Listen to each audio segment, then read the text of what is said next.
Meow! Gato here, and welcome to Gato Gear. Today I'm just going to talk about spandex itself and different types of spandex, what I like and what I don't like, in regards to direction of what you're going to be looking for when you're going to be making your first piece of gear. The first thing I'm going to start off with is the difference between two-way stretch and four-way stretch. Two-way stretch is when the spandex fibers of a piece of material stretches only almost one axis. So that's where people get confused. But really, if you have to think of it one way, a two-way stretch is stretching this way and that way. It's not what I would, thought at first, but it is what it is. So this this checker pattern, which I thought was going to make a great background, but it's actually kind of hard to look at, which is fine.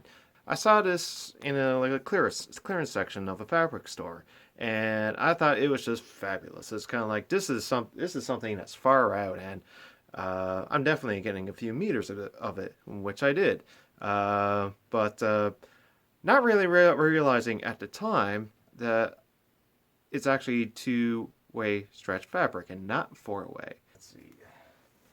Now, can you see this? So, let's see. Let's get this in the right axis here. Okay, so you can see that it stretches this way, just okay. But this direction, it's got very little. So, four-way stretch fabric is something, if you're out in a shop and you're looking at different materials, it's very easy to tell the difference between two-way and four-way. I don't see a whole lot of two-way, but it is out there. So just grab the material that you're looking at and just stretch it one way and stretch it the other way. While this going this way does have a little bit of stretch, it's much less than this way. So that's one thing that's going to make a difference in regards to the quality of your gear. So let's switch to four-way. All right. Oh, I got a nice green backdrop here. I'll think I'll put some volcanoes or icebergs behind me after in post. So this is a four-way stretch. So let me demonstrate. So grab your material like this. You see that stretch? Then grab your material like this. It is the same amount of stretch both ways. So this here is a nylon spandex blend. It is something like 92% nylon, 8% spandex. Regards to wrestling gear, this is what you're going to be looking for, as opposed to a polyester blend or a mixed blend, or there's a number of different blends, but the nylon spandex blend is generally gonna treat you the best. Not only is it very comfortable and looks really good, but it also has good recovery and will actually last you longer than other type of blends. When I say recovery, what recovery is when you stretch material,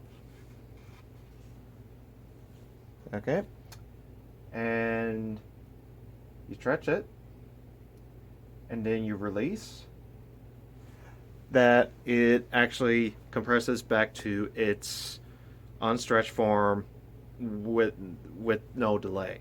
There's some materials that you will see that when you stretch it and then you let go of it, that it kind of has a wrinkle, doesn't really isn't as smooth as what something like this is.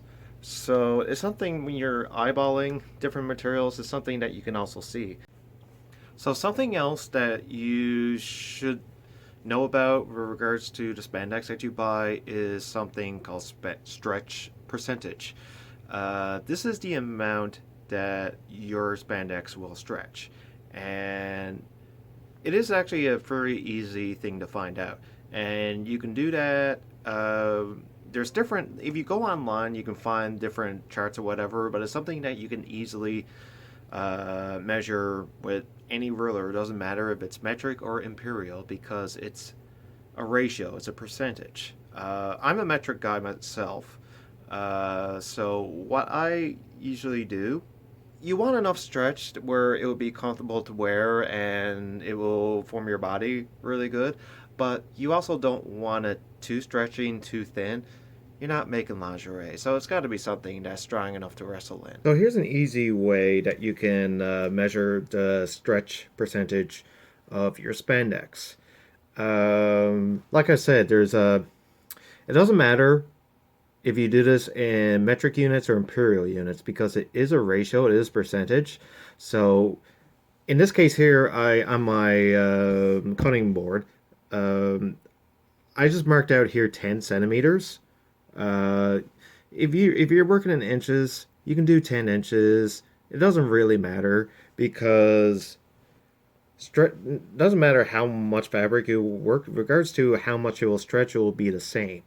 So what you can do, just so you have an idea of what you're working with, is I got a marker here and a marker here. So I'm just kind of roughly doing it. So I'm holding 0 here and I'm holding 10 here.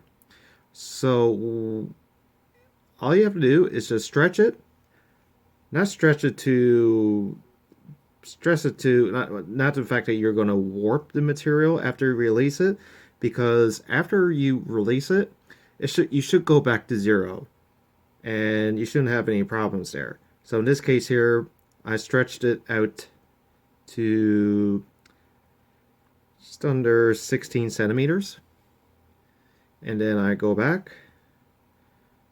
and then my material recovers. Okay, so I started with 10 centimeters and I ended up with 16 centimeters.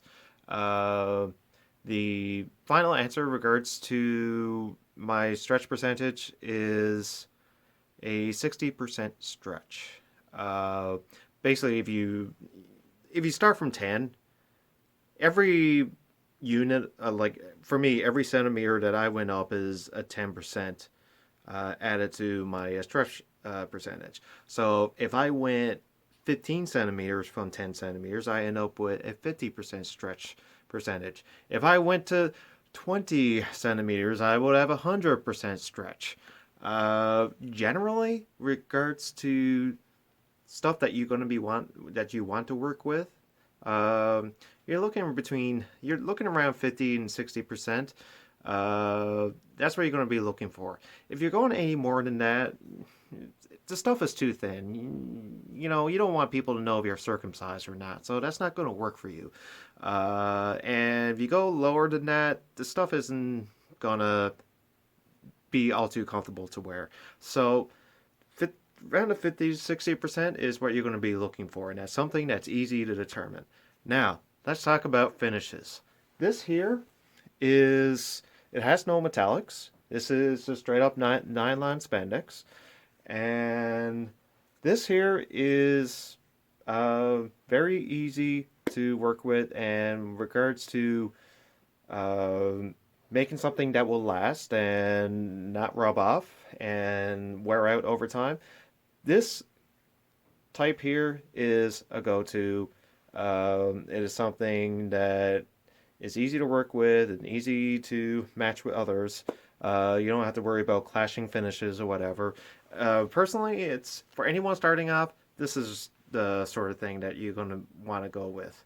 Metallics, metallics are awesome. I do like metallics, and I do use them myself.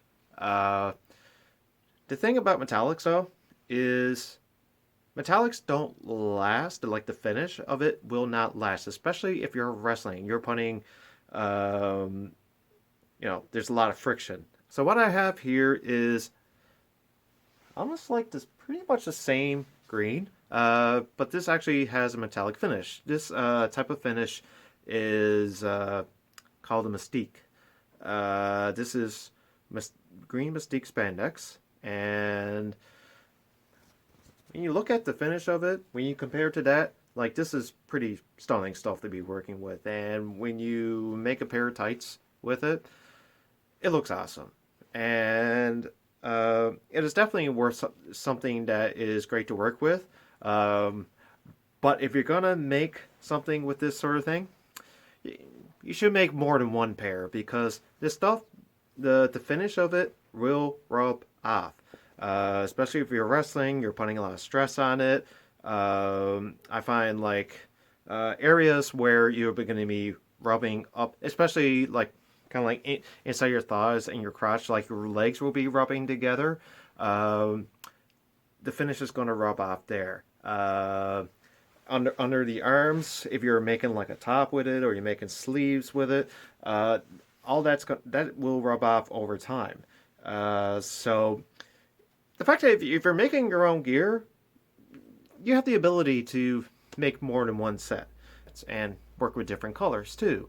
So the limitation of working with these metallics, I won't worry about it so much. But if it's something where you're only gonna wear, or it's like you only gonna make a pair or two, or you're making it with somebody, or you're making gear for somebody else, and they're not necessarily going to have many sets to change or alternate. This sort of thing is something that I would go with working for instead of the metallic.